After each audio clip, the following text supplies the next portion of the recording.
கர்த்தருடைய பரிசுத்த நாமம் நம்ம மத்தியிலே மகிமைப்படுவதாக. ஹோப் டிவி நேயர்கள் உங்கள் அனைவரையும் ஆண்டவராகிய இயேசு கிறிஸ்துவின் நாமத்தினாலே இனிய துவக்கம் நிகழ்ச்சிக்கு உங்களை அன்போடு வரவேற்கிறோம். இனிய துவக்கம் நிகழ்ச்சி அனைவருடைய ஆவிக்குரிய வாழ்க்கைக்கு இனிய துவக்கமாக இருந்து கொண்டிருக்கிறது என்று கர்த்தருக்குள் நம்புகிறோம். இந்த நாளின் இனிய துவக்க நிகழ்ச்சியில் கூட என்னுடைய மனைவியும் என்னுடைய மகனும் வந்திருக்கிறாங்க.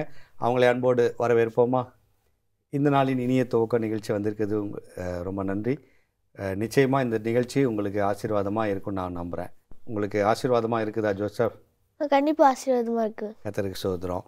உங்களுக்கு எப்படி இருக்குது இந்த நாளின் இனிய ஆசீர்வாதமாக இருக்குது? ஒவ்வொரு நிகழ்ச்சியும் நமக்கு ஆசீர்வாதமாக ஆவிக்குரிய போஜனமாக நமக்கு இருந்து கொண்டு இருக்கிறது. கர்த்தருக்கு ஸ்தோத்திரம். ஜோசப், உங்கள் கதையோட இந்த நாளின் இனிய துவக்க நிகழ்ச்சியை தொடங்கலாமா? கண்டிப்பாக. என்ன கதை நீங்கள் இன்றைக்கி சொல்ல போகிறீங்க? இன்றைக்கி நான் ஒரு எலிஃபண்ட்டும் ஒரு பேர்டும் ஒரு ஜிராஃப் கதை தான் சொல்ல போகிறேன். ஓகே, சொல்லுங்கள், என்ன கதை அது? கதை வந்து ஒரு எலிஃபண்ட்டும் ஒரு ஜிராஃபியும் ஒரு பேர்டும். அந்த எலிஃபண்ட் பேர் வந்து ஏத்தனு, ஜிராஃபி பேர் வந்து ஜெஃபி. ஓகே. அந்த பேர்ட் பேர் வந்து பாப். இந்த எலிஃபண்ட் வந்து ரொம்ப கோவமானது. ஏத்தன் வந்து ரொம்ப கோவமாக இருக்கும். எப்போ பார்த்தாலும் ரொம்ப கோவமாக எல்லாரையும் அடிச்சுட்டு துரத்தி விட்டுட்டு இருக்கும். தண்ணி குடிக்கிற மிருகங்களில் வரப்போது அது துரத்தி விட்டுக்கிட்டே இருக்கும். மற்றவங்களாம் டிஸ்டர்ப் பண்ணும். பேர்ட்ஸ் எல்லாம் சாப்பிட விடாது. அது ட்ரீஸ்லலாம் சாப்பிட விடாது. அந்த மாதிரி ஒரு டைம் வந்து ஒரு பேர்டு வந்துச்சான். ஜெஃபிக்கு ரொம்ப பயம். ஏன்னா ஜெஃபி வந்து எதுக்கு தர பயந்துட்டு இருப்பான், சேஃப்டியாக இருக்கணும்னு நினைப்பான். ஆனால் ஜாலியாகவும் இருப்பான். அதனால் பேர்டு வந்து சாப்பாடுக்கு இருக்கும். பேர்டுக்கு வந்து சாப்பாடுக்கு தான் ரொம்ப பிடிக்கும் பாபுக்கு. அதுவும் சாப்பாடு கலந்துச்சு, அதுவும் ஜாலியாக இருக்கும். இப்போது ஏத்தனும் ஜாலியாக இருக்கும்.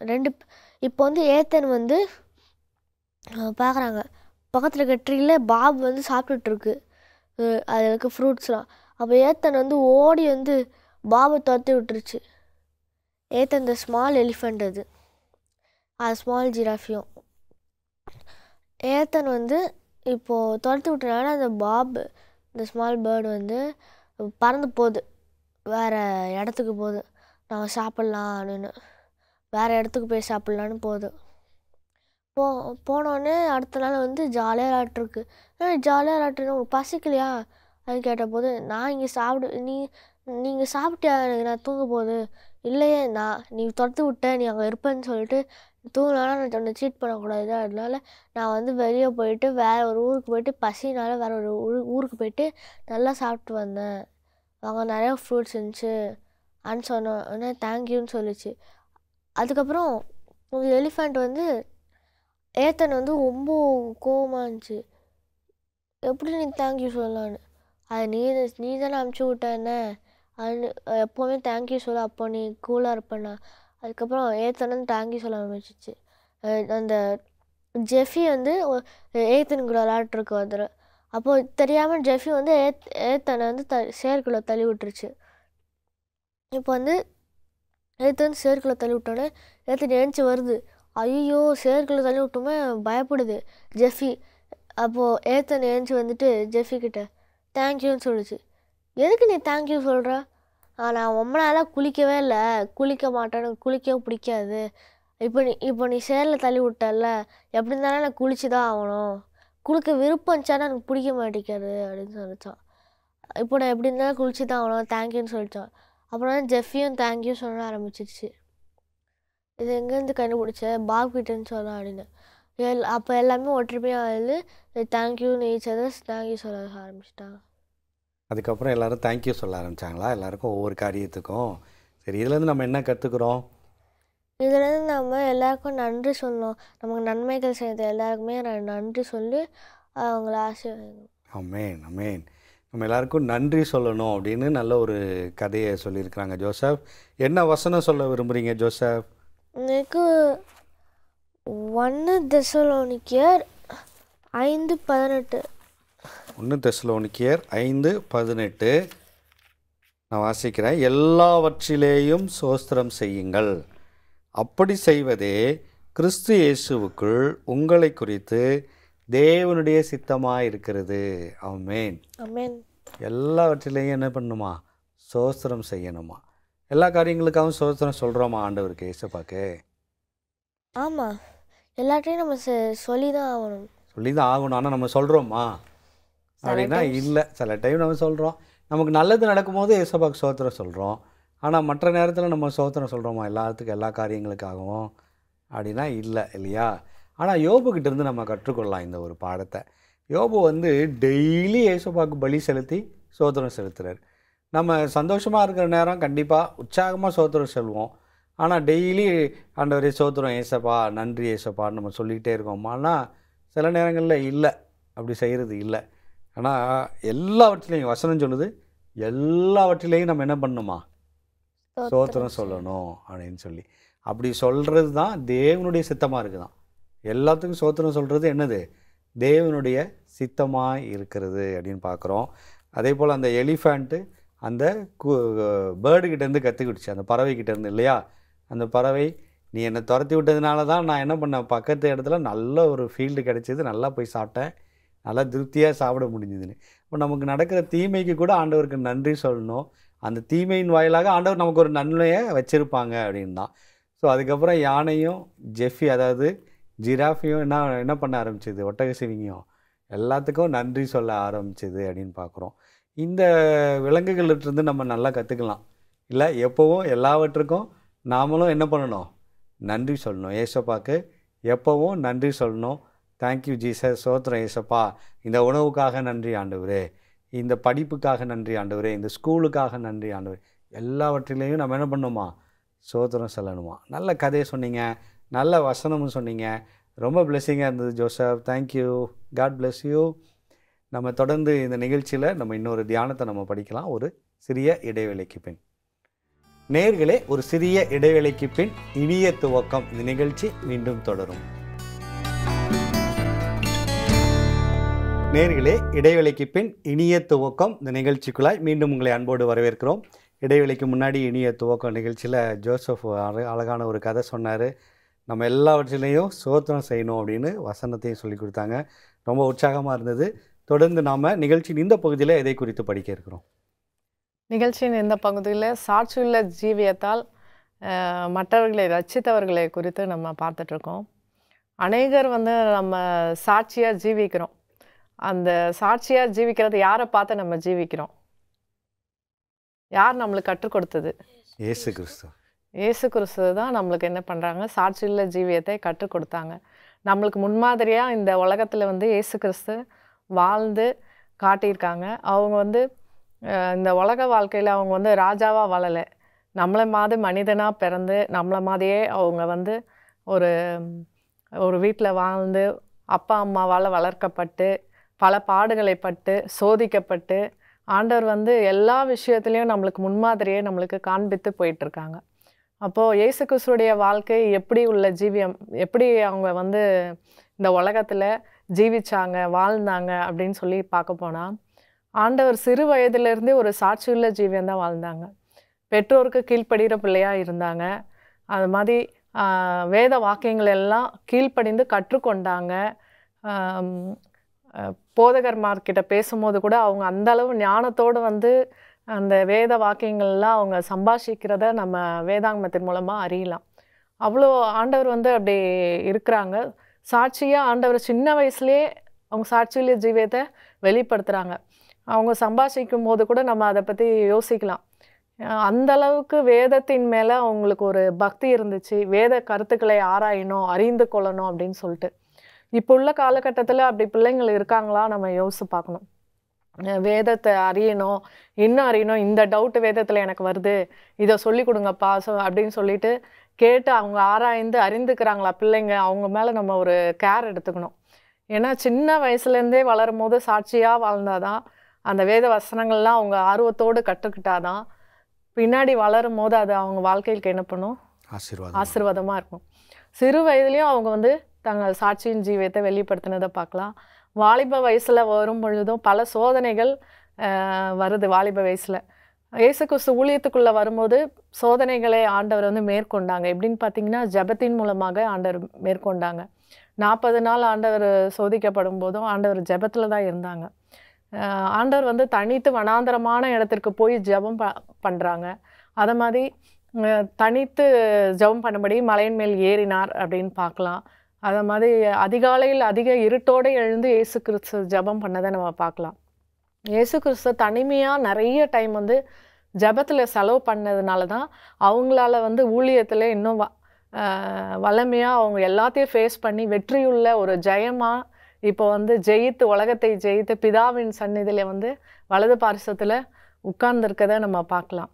ஜெபம் வந்து ரொம்ப அவசியம். ஜெப வாழ்க்கை எவ்வளோ இம்பார்ட்டன்ட்டு இயேசு கிறிஸ்து வாழ்க்கையிலேருந்து அந்த நம்ம அனுபவத்துலேருந்து நம்ம கற்றுக்கலாம். எப்படின்னா ஒரு ஊழியத்தில் அவங்க வராங்க.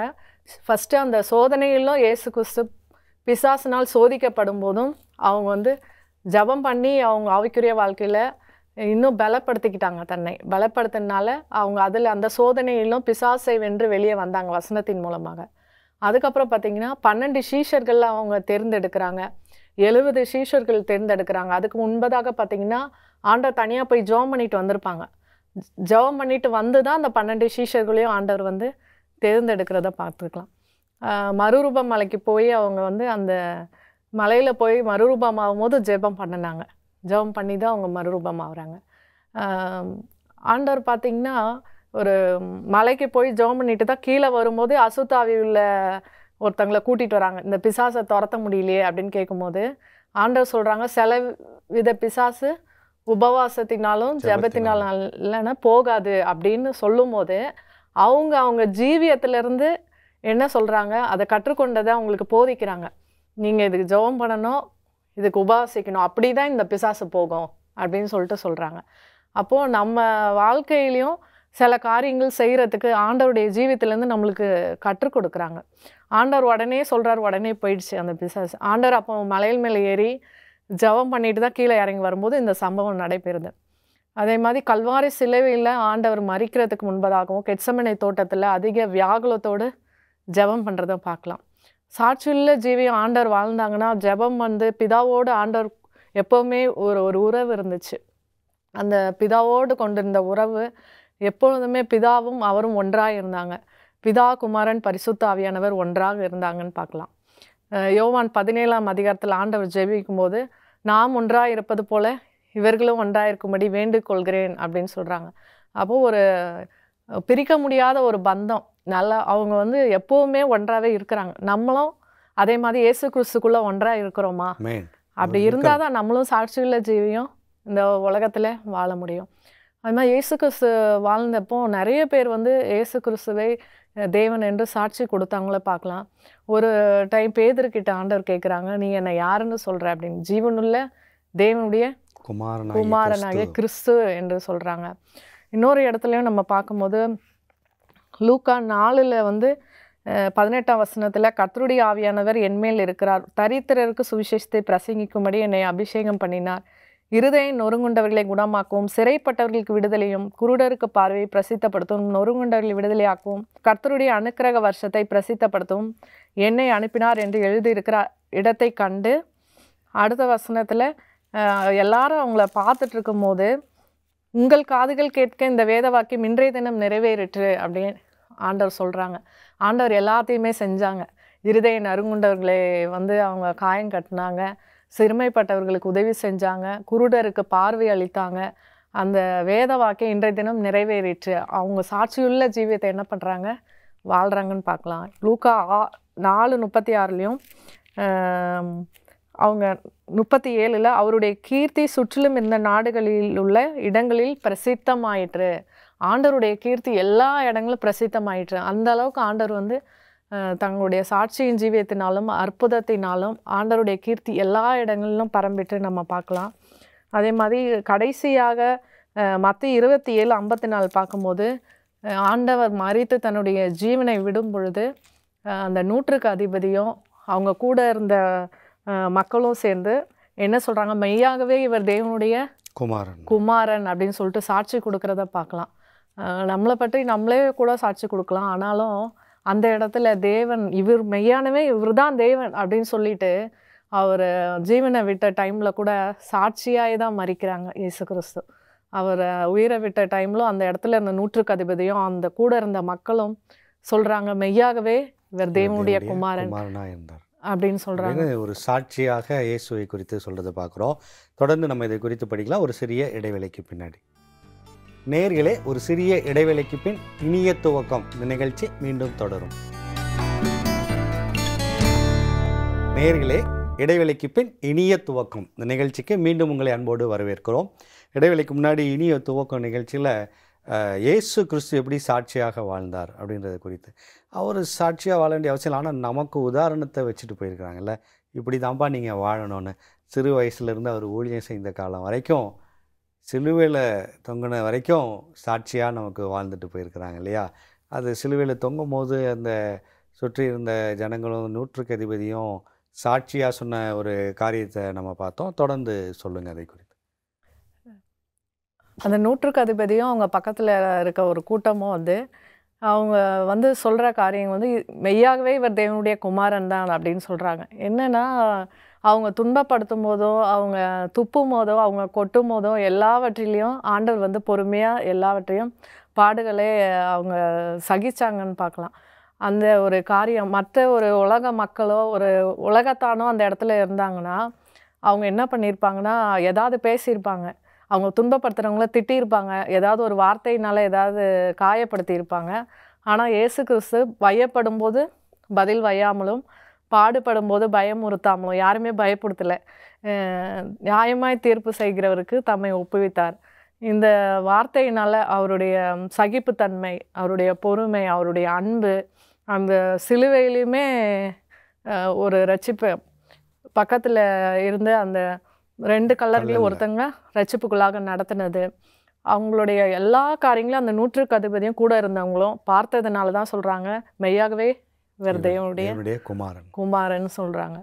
அப்போது இயேசு கிறிஸ்துக்கு கட்டளையிட்டால் நிறைய பேர் தேவதூதல் ஹெல்ப் பண்ணியிருப்பாங்க கண்டிப்பாக. நிச்சயமாக. ஆனால் இயேசு கிறிஸ்து எல்லாவற்றையும் பாடுகளை சகித்தது நம்மளுக்காக, சாட்சியுள்ள ஜீவியத்தை நம்மளுக்கு சொல்லித்தரத்துக்காக ஆண்டவர் எல்லா பாடுகளையும் சகித்தார். ஒரு வாலிபன்கிட்ட நான் சொல்லும் போது ப்ரேயர் ரொம்ப அவசியம் அந்த மாதிரி எல்லாம் சொல்லி கொடுக்கும்போது, ப்ரேயர் எதுக்கு, நம்ம ப்ரேயர் பண்ணால் தான் கடவுள் தருவாங்களா அப்படின்னு கேட்டாங்க. அப்போ நான் சொன்னது, இயேசு கிறிஸ்துவே ஜெபம் பண்ணியிருக்காங்க. இயேசு கிறிஸ்து ஜெபம் பண்ணும்போது இயேசு கிறிஸ்து ஜெபம் பண்ணணும்னு அவசியம் இல்லையே, எதுக்கு தனித்து போய் ஜெபம் பண்ணுறாங்க, எல்லாமே நம்மளுக்கு மாதிரியை பின் வைத்து போகிறாங்க. பிதாவுடைய ஒரு உறவு ஐக்கியம், நீனும் இயேசு கிறிஸ்துவோடு நம்மளும் ஒரு உறவோடு ஐக்கியத்தோடு இருந்தால் தான் நம்மளுக்கும் எல்லாமே கிடைக்கும். கேளுங்கள் உங்களுக்கு கொடுக்கப்படும். இயேசு கிறிஸ்து கட்டளை இட்டால் தேவதூதல் எல்லாத்தையும் கொடுத்துருப்பாங்க. ஆனால் நம்மளுக்கு ஆண்டவரோட நம்மளுக்கு ஒரு உறவு இருக்கணும், ஒரு சாட்சியுள்ள ஜீவியம் நம்மளுக்கு இந்த வாழ்க்கையில் வாழணும்னா, இந்த உலகத்தில் வாழணும்னா நம்மளுக்கு பலன் தேவை. அந்த ஜெபம் இயேசு கிறிஸ்து நம்ம பண்ண மாதிரி நம்மளும் பண்ணணும்னா நம்மளும் சாட்சியுள்ள ஜீவியம் இந்த உலகத்தில் வாழ முடியும். இயேசு கிறிஸ்துவே அதுக்கு சாட்சி. மெயின் இயேசுக்காக நம்ம சாட்சியாக வாழணும்னு பார்த்தோம். இயேசுவே அதுக்கு உதாரணமாகவும் வாழ்ந்துட்டு போயிருக்கிறதையும் பார்த்தோம். அதே போல் நாமும் இருக்க வேண்டும் என்ற ஒரு பாடத்தையும் நம்ம கற்றுக்கொள்கிறோம். இயேசு எல்லாவற்றிலுமே நமக்கு அடிச்சுவடுகளை நமக்கு வச்சுட்டு போயிருக்கிறாங்க. வல்லமையாக ஊழியம் செய்கிறதாகட்டும், ஜெபிக்கிறதுலாகட்டும், பெற்றோருக்கு கீழ்ப்படிதலாகட்டும், சீஷர்களை வழி நடத்துறதுலாகட்டும், எல்லா காரியங்களுமே நமக்கு என்ன பண்ணியிருக்கிறாங்க, சாட்சியாக முன்வைத்துட்டு போயிருக்கிறாங்க. அதை நம்ம ஃபாலோ பண்ணுற, நம்ம இயேசுவை பின்பற்றுகிறேன்னு சொல்கிற எல்லாருமே இயேசுவின் எல்லா காரியங்களையுமே நம்ம பின்பற்றி சாட்சியாக வாழணும். பேசுகிறதுல கூட இல்லை, அவள் யார்கிட்ட எப்படி பேசணும் அப்படின்றதையும் நமக்கு கற்றுக் கொடுத்துட்டு போயிருக்கிறாங்க. அவரை போலவே நம்ம வாழணும். அப்படி வாழ்ந்தோன்னா அவரை போலவே இன்றைக்கி எவ்வளோ பேர் இயேசுவை பின்பற்றுறாங்களோ அதே போல் நாமும் இயேசுவை அவர்கள் பின்பற்றுவதற்கு நாமும் சாட்சியாக இருப்போம்ன்றதில் எந்தவித சந்தேகமில்லை. நல்ல உயர்ந்த கருத்துக்களை நீங்கள் சொல்லி கொடுத்துருக்கிறீங்க. கர்த்தருக்கு ஸ்தோத்திரம். கர்த்தர் உங்களை ஆசீர்வதிப்பாராக. இன்றைய இனிய துவக்க நிகழ்ச்சியில் ஒரு வாக்குத்தத்தத்தோடு நாம் நிறைவு செய்யலாம். ஆதியாகமம் 49வது அதிகாரம், ஆதியாகமம் 49வது அதிகாரம் 25வது வசனம். ஆதியாகமம் 49:25. உன் தகப்பனுடைய தேவனாலே அப்படியாயிற்று, அவர் உனக்கு துணையாயிருப்பார், சர்வ வல்லவராலே அப்படியாயிற்று, அவர் உயர வானத்திலிருந்து உண்டாகும்